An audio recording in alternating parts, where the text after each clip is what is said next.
Out of everything collected in this investigation, the doorbell footage, the ransom notes, the DNA evidence, the Walmart backpack, the utility box that blinded an entire neighborhood of cameras on a specific night, investigators elevated one specific item above all of it in the early weeks of this case. Not the forensics, not the digital records, not the masked figure captured on a doorbell camera that has been analyzed frame by law enforcement and millions of people worldwide. A phone call, made after the garage door closed at 9:50 p.m. on January 31st, 2026. A call between Nancy Guthrie and the last known person to see her alive, her son-in-law, who had just dropped her home after a family dinner. A call whose contents have not been made public, but whose existence was confirmed by investigators. A call that they pulled from the records and placed at the top of the investigative file above thousands of tips, hundreds of investigators, and weeks of simultaneous forensic analysis. The question this video examines is not who made the call or what was said. The Guthrie family, including all siblings and all spouses, was formally and officially cleared as suspects by Sheriff Chris Nanos early in this investigation. That clearance is on the record. It was issued with the full confidence of investigators who reviewed the evidence. We are not contradicting it. We are not suggesting guilt. We are doing what serious investigative analysis does, following the documented logic of why this specific call became the most significant item in the investigative file, what investigators were listening for, and what the 4-hour window it bookmarks tells us about the planning behind what happened that night. And then we are bringing in what happened this week, because the most senior law enforcement official in the country just confirmed publicly that critical decisions made in the first 4 days of this investigation cost the case time and possibly better evidence. And that confirmation changes how we understand everything. Before we go any further, subscribe to Unclosed Files and hit the notification bell. This video combines the documented investigative logic of the phone call and the 4-hour window with the latest breaking development from FBI Director Kash Patel. Hit the like button. Drop a comment below with the question you most want answered about what happened between 9:50 p.m. and 2:28 a.m. on the night of January 31st. I read every single one. Subscribe and let us build this properly from the beginning. First, the person at the center of everything. Nancy Guthrie had lived in Tucson, Arizona for more than 50 years. She raised 3 children after her husband Charles died during a mining trip to Mexico in 1988. She contributed to the University of Arizona's Journalism Advisory Council. She helped keep the state's poison information hotline alive in the 1990s when budget cuts threatened to shut it down. She walked the neighborhood with friends. She attended church every Sunday, virtually from her living room in later years, a routine so reliable that when she did not appear for the Sunday service on February 2nd, her church friends noticed before the police did. She was expected. She was present. She was loved. Her 3 children, Annie, Cameron, and Savannah, the youngest, grew up watching their mother hold things together after the worst thing happened and watching her keep going anyway. To Nancy, Savannah was still just her daughter. The family stayed close, dinners regularly, board games afterward, matching pajamas at Christmas, the small rituals that families build without realizing how precious they are until they are gone. She was someone whose absence would be immediately felt by everyone around her, and she was taken. On the evening of January 31st, 2026, Nancy ordered an Uber at 5:32 p.m. from her home in the Catalina foothills. The destination was her daughter Annie's house, roughly 4 miles away. Dinner that evening was exactly what it sounds like. A family together, talking about ordinary things, playing board games, spending a Saturday the way families do. No tension, no argument, no moment that anyone in that room would later describe as wrong. At approximately 9:45 p.m., Annie's husband Tommaso drove Nancy home. A few minutes along familiar streets she had traveled countless times. At 9:48 p.m., the garage door opened. At 9:50 p.m., it closed. Tommaso drove away. The house went quiet, and then the call was made. The exact contents of that call have not been made public. Investigators confirmed it happened, pulled it from the records, and according to reporting by credentialed journalists with direct sources inside the case, elevated it above everything else in the investigative file. Think about what that means operationally. Out of thousands of tips, hundreds of investigators, forensic analysis running simultaneously across multiple laboratories, digital evidence being processed at the FBI's facility in Quantico, ransom notes being linguistically analyzed, cell tower data being mapped. One phone call sits at the top of all of it. What would investigators be listening for? Whether the voices sounded normal, whether there was any hint of distress in the conversation, whether what was said contradicted anything that either party stated publicly afterward, whether the background sounds were consistent with the described situation, a man who had just dropped someone off and was driving home, a woman who had just entered her house and was settling in for the night. In a case where the window of crime is measured in hours, the last known conversation becomes evidence in itself. A call can confirm that a person was alive and functioning normally at a specific timestamp. It can establish a baseline for what normal sounded like in that relationship at that moment. It can close off certain investigative theories by confirming the account of the final sequence of events. And it can raise questions if anything in the tone, the timing, the content, or the background sounds does not align with what is documented around it. We do not know what investigators found in that call. The clearance was issued. The family is not a suspect. Whatever the call contained, whatever combination of consistency and inconsistency, whatever confirmation or absence of confirmation it provided, it was part of the evidence that the investigators reviewed before they reached the conclusion they reached. That is how investigations work. You elevate something. You examine it. And the examination either confirms the account or redirects the investigation. The investigation was redirected toward an external suspect. The clearance was issued, and the phone call, whatever it contained, is still in the investigative record alongside everything else.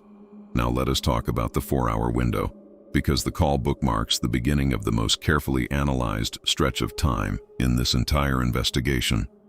From 9:50 p.m. on January 31st to 2:28 a.m. On February 1st, a period of 4 hours and 38 minutes, the documented record of what happened inside Nancy Guthrie's home goes from a garage door closing to a pacemaker going silent. That is the window. And what happened inside that window is the question that every piece of evidence in this case is working to answer. After the garage door closed at 9:50 p.m., the digital record around Nancy's house was still. No outgoing calls from her phone, no messages sent, no activity indicating anything other than a woman who had come home from a family dinner and gone through the quiet business of ending her evening. Medication on the counter, hearing aids on the nightstand, phone beside the bed. She wore powerful hearing aids during the day and removed them every night. Without them, she could hear nothing. No voices from another room, no movement in the hallway, no footsteps approaching. That detail is not background information. Whoever planned what happened on the night of February 1st knew it. At 1:47 a.m., the doorbell camera was disconnected. The FBI later recovered footage from that camera through 10 days of engineering work with Google, pulling residual data from a camera that had no active storage subscription. The footage showed an armed, masked figure at Nancy's front door. That figure has been described by former FBI profiler Jim Clemente as not a professional. His movement patterns, his equipment choices, the specific way he approached the camera without hesitation, all point toward someone with prior knowledge of the property's layout rather than professional operational training. His sleeve shifted during the footage long enough to reveal what appears to be a tattoo on his right wrist, an ink mark that investigators are actively using in the identification effort. Sheriff Nanos also identified what appears to be a ring visible in enhanced imagery. At 2:12 a.m., a motion sensor logged activity outside the property. No footage was saved because Nancy had never subscribed to the paid Nest storage service. The camera saw movement. There is no record of what it saw. At 2:28 a.m., Nancy's pacemaker stopped syncing with her phone. That device was designed to transmit continuously, monitoring heart function and sending data to a remote monitoring application. The signal went dark. The phone was still inside the house when investigators arrived. Her medication was still on the counter. Her wallet, her car keys, everything a person takes when they leave voluntarily was still there. The only thing missing was Nancy herself. 41 minutes elapsed between the camera going dark at 1:47 a.m. and the pacemaker disconnecting at 2:28 a.m. Former FBI hostage negotiator Chip Massey assessed those 41 minutes specifically. A professional kidnapping extraction is completed in under 10 minutes. 41 minutes is the footprint of people who had enough knowledge to get inside, but not enough operational training to stay inside the plan when things stopped going according to script. The blood on the front porch, confirmed as Nancy's by DNA, is the physical record of what went wrong. There were no voids in the blood pattern consistent with someone walking through it. Former FBI Special Agent Maureen O'Connell assessed it directly. She was carried, not walked, out of that house. She fought. She was 84 years old. She required a cane. She could not walk 50 yards without assistance. And she fought hard enough to leave forensic evidence on her own front porch. At 2:36 a.m., a Ring camera on a residential street approximately 2.5 miles from Nancy's home captured a vehicle moving south. NBC correspondent Liz Kreutz drove the route between Nancy's address and that camera location. The drive took 6 minutes. Pacemaker disconnect at 2:28. 6 minutes of driving. Vehicle on camera at 2:36. That is the documented sequence of the 4-hour window. Now let us examine what was happening around the edges of that window, because the planning that preceded it is as revealing as the execution itself. Investigators flagged 2 specific dates, January 11th and January 24th, when requesting footage from neighbors during the neighborhood canvass in early March. Both are Saturdays. Both are 3 weeks and 1 week before the abduction, respectively. The specificity of those date requests, weeks into the investigation, suggests investigators had already identified something connecting those dates to the night Nancy was taken. A neighbor who walked regularly with Nancy described seeing a man near the home around January 11th, wearing a baseball cap pulled low, hunched over, looking around the neighborhood in a way that did not fit. The slow, deliberate attention of someone studying a location rather than passing through it. 3 weeks of surveillance before the operation. The approach to the doorbell camera on the night of February 1st was made without hesitation, without searching for the camera's location. The behavior of someone who already knew exactly where it was. Via Entrada, the road that runs through and around the neighborhood, has been described by journalists covering the case on the ground as like a maze at night. No streetlights, impossible to read the signs in the dark. A road that someone navigating confidently at 2 a.m. has already navigated enough times in daylight to have its turns memorized. And then there is the neighborhood-wide camera disruption. A damaged utility box was found just around the corner from Nancy's property. Multiple neighbors confirmed to FBI agents canvassing door to door that they had experienced internet connectivity issues on the night of February 1st. Ring cameras that line residential streets in the Catalina foothills, cameras that capture everything from package deliveries to Coyotes Crossing, went dark during the critical window. Not one house, multiple houses, the same window, the same night. A neighborhood of cameras, blind, not by accident but by design. Whoever planned this operation knew which utility infrastructure to target. They knew how to create a blind zone around a specific property. They knew the camera configuration at the house itself well enough to approach the doorbell without searching for it. They had been watching the property for at least 3 weeks. They knew Nancy's routines. They knew when she would be dropped off, when the garage door would close, when the lights would go off, when the house would be quiet. That specific body of knowledge is the thread that connects every element of the planning to a starting point, a moment when someone, for whatever reason and by whatever means, began acquiring the operational intelligence that made this operation possible. The ransom notes that arrived at local Tucson television stations and at TMZ in the days following Nancy's disappearance contained details that had never been made public. Her Apple Watch, a floodlight positioned near her home, the exact clothing she had worn to dinner on the evening of January 31st. Former FBI analysts who reviewed the notes observed that the writer used the term USD when referencing money, a phrasing that Americans rarely use in casual writing, raising the possibility that the author was either not American or was deliberately constructing language to suggest non-American origin. The notes had 2 deadlines that passed without any follow-through. The Bitcoin wallet identified in the communications has never recorded a transaction. Former FBI profilers Jim Clemente and Jim Fitzgerald have both publicly assessed that the abduction is likely connected to Savannah Guthrie's public profile, that someone who could not gain direct access to the television personality turned their attention to her mother instead.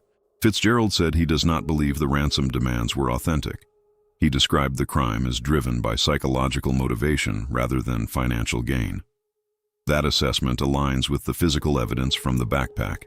It was full when the suspect arrived, which former FBI hostage negotiator Chip Massey identified as eliminating robbery as a motive from the physical evidence alone.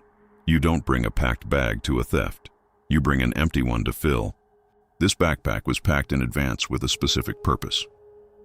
Now, the most significant institutional development of this week that adds an entirely new dimension to everything we have been discussing. On May 5, 2026, FBI Director Kash Patel stated publicly on Sean Hannity's podcast, "The first 48 hours of anyone's disappearance are the most critical. For 4 days, we were kept out of the investigation. And when we were finally let in, look what we did. What they did was recover the doorbell footage. 10 days of engineering work with Google to pull residual data from a camera with no active storage subscription. That footage is the primary public evidence in this case. It exists because the FBI got access, and the FBI director confirmed on the record that his agency was excluded for 4 days before that access happened. Patel also said he had a fixed-wing aircraft on the ground, ready to transport DNA evidence to the FBI's laboratory in Quantico the night the evidence was collected. He said he was told it was going to a private lab in Florida instead. He said, "We would have analyzed it within days and maybe gotten better information or more information. Our lab is just better than any other private lab out there, and we didn't get a chance to do that." The acting Attorney General, Todd Blanche, told News Nation, "I've seen those reports. We are here to help. We don't like interagency squabbles. Nobody likes that. That doesn't help the investigation. But we are in a complete cooperative mode with local law enforcement." The Pima County Sheriff's Department disputed Patel's characterization, stating that coordination began without delay and that a task force member was present at the scene the night Nancy disappeared. Both accounts are in the public record. What is not in dispute is that the DNA evidence sat in a Florida lab for approximately 60 days before reaching the FBI laboratory that the director said would have processed it within days. The hair sample identified as coming from Nancy's bedroom is now at the FBI lab. The advanced analysis, the SNP extraction technology, the genetic genealogy pipeline, is now running with the right resources applied to it. C.C. Moore of Parabon Nanolabs, who helped identify the Golden State Killer and has solved 6 cases using only rootless hair through Astria Forensics, said about this case, "It is just a matter of time." The investigation is 94 days old. The phone call from the night of January 31st is in the investigative record. The 4-hour window between 9:50 p.m. and 2:28 a.m. has been documented to the minute. The DNA is in the FBI lab. The genealogy process is running. The cell tower data from January 11th, January 24th, and February 1st is being cross-referenced for device patterns. The tattoo is being worked through identification databases. The Walmart backpack records are being analyzed. The reward exceeds $1,200,000, payable anonymously. Sheriff Nano said it publicly in a recent KVOA interview. "We think somebody out there knows something. We know they do. We know someone out there knows what happened. Call us. The reward is there for a reason. $1 million from the Guthrie family for information leading to Nancy's recovery. $100,000 from the FBI for information leading to an arrest and conviction. If you have information, a name, a vehicle, a conversation, something that seemed small when it happened and looks different now, the FBI tip line is 1-800-CALL-FBI.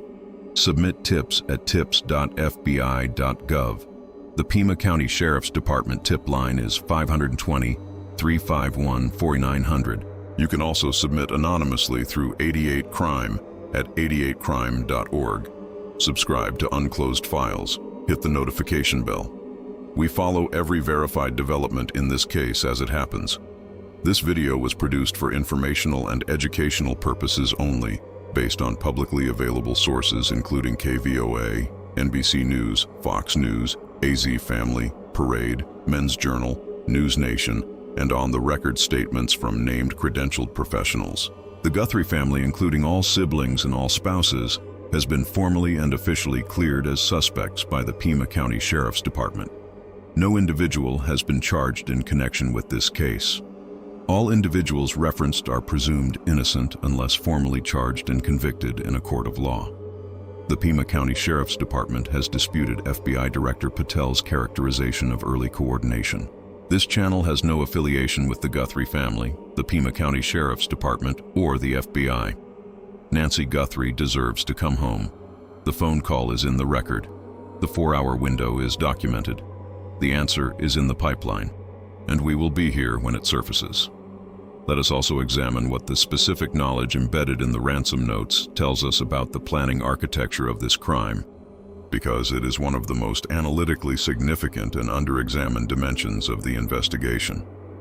The notes that arrived at local Tucson television stations and at TMZ contain 3 categories of detail that forensic analysts have flagged as significant.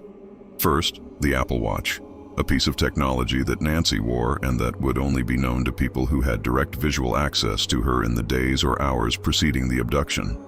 Second, a floodlight positioned near her home, an exterior security fixture whose specific location would require either direct observation of the property or knowledge conveyed by someone with legitimate access to it. Third, the exact clothing Nancy wore to dinner on the evening of January 31st. The clothing detail is the sharpest of the 3. It is not the kind of knowledge you get from a photograph of Nancy or from public reporting about her life. It is not inferable from her general description or her social media presence or any publicly available information. The exact clothing she wore to a private family dinner on a specific evening is information that exists in a closed set of minds. The people who were at that dinner, the people who saw her leave for it, or people to whom someone present at that dinner communicated that specific detail. Former analysts who reviewed the ransom notes in the context of this case noted the USD phrasing as potentially significant. Americans writing in informal contexts almost never use USD. They say dollars, or they use the dollar sign.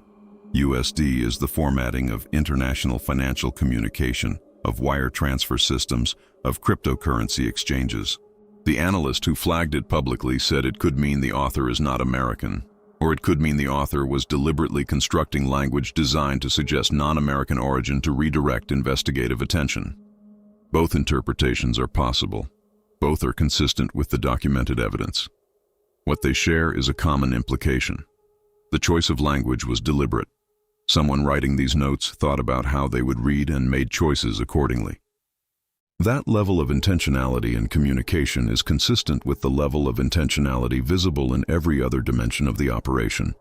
The 3 weeks of reconnaissance, the utility box targeting, the camera coverage analysis, the selection of the specific Saturday night after a family dinner as the operational window. Former FBI profiler Jim Fitzgerald's assessment that the ransom notes were not authentic, that the crime was driven by psychological motivation rather than financial gain, is consistent with the Bitcoin wallet observation. That wallet has never recorded a transaction. 2 deadlines passed without any follow-through. Professional ransom operations do not let deadlines pass without consequences because the victim is the asset and payment is the objective. You apply pressure. You demonstrate capability. You force the family's hand. None of that happened here. The communication became erratic rather than systematic. Then it stopped entirely. What that pattern is consistent with, and what behavioral analysts cited publicly in the context of this case have described, is ransom communication designed to create the appearance of a kidnapping rather than to execute one financially. Theater. Communication built to shape the investigative narrative in a specific direction rather than to produce payment. That interpretation raises a question about what the actual motivation was. If not money, which the wallet silence and the deadline non-enforcement strongly suggest, then what? Retired FBI profilers Clemente and Fitzgerald converged on the same answer: Savannah Guthrie. The theory that someone with a psychological fixation on Savannah that could not be satisfied through direct access turned their attention to her mother, the person most accessible, most visible in Savannah's public statements and appearances, most vulnerable, most reachable in her private life. A stalker who found the door he could actually open. That theory, if accurate, changes the nature of the inside knowledge question fundamentally. A stalker building an operational picture of Savannah Guthrie's family would not necessarily need inside access in the traditional sense. 3 weeks of physical reconnaissance combined with publicly available information about Savannah's family, her mother's location and community, her social media references to family gatherings in Tucson, combined with on-the-ground surveillance of the property, could produce a significant portion of the operational picture. But the specific clothing detail in the ransom note still requires direct or conveyed visual knowledge of the dinner of January 31st. And the specific pacemaker detail, referenced in the ransom communication, requires either direct knowledge of Nancy's medical situation or access to information about her that the people who knew her well would have. The investigation has been working through all of these threads simultaneously. The genealogy pipeline from the hair in Nancy's bedroom, the cell tower cross-referencing from the flagged surveillance dates, the Walmart purchase trail, the tattoo database search, the ring detail enhancement, the utility box forensic examination, the 40,000 tips that have been received and are being filtered for actionable intelligence. Sheriff Nanos confirmed in his KVOA interview that he believes someone out there knows what happened, not as a statement of uncertainty, as a statement of certainty. We know someone out there knows what happened. Call us. That is not the language of an investigation without direction. That is the language of an investigation that has enough of the picture to know that the missing piece is someone making a decision, not someone discovering new evidence. 94 days. The phone call from the night of January 31st is in the investigative record. Whatever it told investigators, it was significant enough to be elevated above everything else in the file. The family was cleared. The investigation moved forward toward an external suspect profile. And the evidence from inside Nancy's home, the hair in the bedroom, the mixed DNA sample that investigators believe may contain the suspect's contribution, the behavioral record of 41 minutes of confident movement through a home the person had never been in before, is being processed with the most capable forensic technology available. Finally, in the hands of the laboratory, the FBI director said would have had an answer within days if the decision had gone differently. The answer is still coming. It has always been coming. The timeline is documented. The evidence is in the pipeline. And somewhere in the decision tree of every person who knows something about what happened on the night of January 31st, the weight of $1,200,000 is sitting on one side of the scale. We will be here when someone decides it is heavier than the alternative. There is one more dimension of the 4-hour window that deserves direct examination: the specific meaning of the pacemaker timestamp and what it reveals about the operational sequence. At 2:28 a.m., Nancy Guthrie's pacemaker stopped syncing with her phone. That device was inside her chest. It had been transmitting continuously, monitoring heart rhythm, logging cardiac events, sending data to the remote monitoring application on her phone on the nightstand beside the bed. The Bluetooth connection between the device and the phone has an effective range of approximately 30 feet under standard conditions. When that connection breaks, there are two explanations. The device was physically damaged or electronically disrupted, or the person wearing it was moved beyond the range where transmission could be maintained. Her phone did not move. It was on the nightstand exactly where she placed it every night. The pacemaker disconnected because Nancy was being moved, physically transported away from the phone she had lived beside for years. 8 minutes later, at 2:36 a.m., a ring camera on a residential street 2.5 miles away captured a vehicle moving south. 6 minutes of driving from Nancy's address to that camera location. 2 minutes of margin. That specific sequence, pacemaker dark at 2:28, vehicle on camera at 2:36, with 6 minutes of drive time between, is the most precise physical documentation of the moment Nancy left her home. It is the digital physical bridge between the crime scene and whatever happened next. And the vehicle on that camera, despite months of enhancement work at the FBI's facility in Quantico, has not been publicly identified. The inability to identify that vehicle is itself a data point. Either the image resolution at that specific camera location is insufficient for identification despite enhancement, or the vehicle was chosen or modified to be difficult to identify. An older model without distinctive markings, plates obscured, a common color and body style that does not distinguish itself in traffic. Either explanation is possible. What is certain is that the 6-minute drive exists, the vehicle exists, and somewhere between that ring camera and wherever Nancy is now, the investigation is still building toward an answer. Former FBI agent Jennifer Coffindaffer has said the most likely path to resolution is someone close to the suspect deciding their conscience outweighs their loyalty. A person who has been carrying the weight of what they know and is looking for a reason to put it down. Sheriff Nano said it publicly in his KVOA interview. "We know someone out there knows what happened. That is not speculation. That is the documented conclusion of 94 days of investigative work by hundreds of investigators who have reviewed the evidence and reached a specific professional judgment about what the remaining gap in the case looks like. The gap is not forensic. The DNA is processing. The genealogy is running. The technology is working. The gap is human. One person or two people or three people in someone's life who know something and have been deciding every day what to do with it. 94 days. $1,200,000 unclaimed. The FBI director saying publicly this week that his agency was kept out for 4 critical days at the start. The acting attorney general saying his agency is in complete cooperative mode and ready to help as much as possible. The hair from the bedroom now in the FBI lab. The cell tower data being mapped. The reward sitting unclaimed. Someone knows. The investigation knows someone knows. The answer is one human decision away from surfacing. Nancy Guthrie lived in Tucson for 50 years. She raised her children alone after the worst thing happened to her family, and she kept going. She was expected every Sunday. She was present every Christmas. She was woven into the fabric of that community in the way that quiet, steady people become irreplaceable over decades. Her church friends noticed she was missing before the police did. She deserves to come home. The phone call is in the record. The 4-hour window is documented to the minute.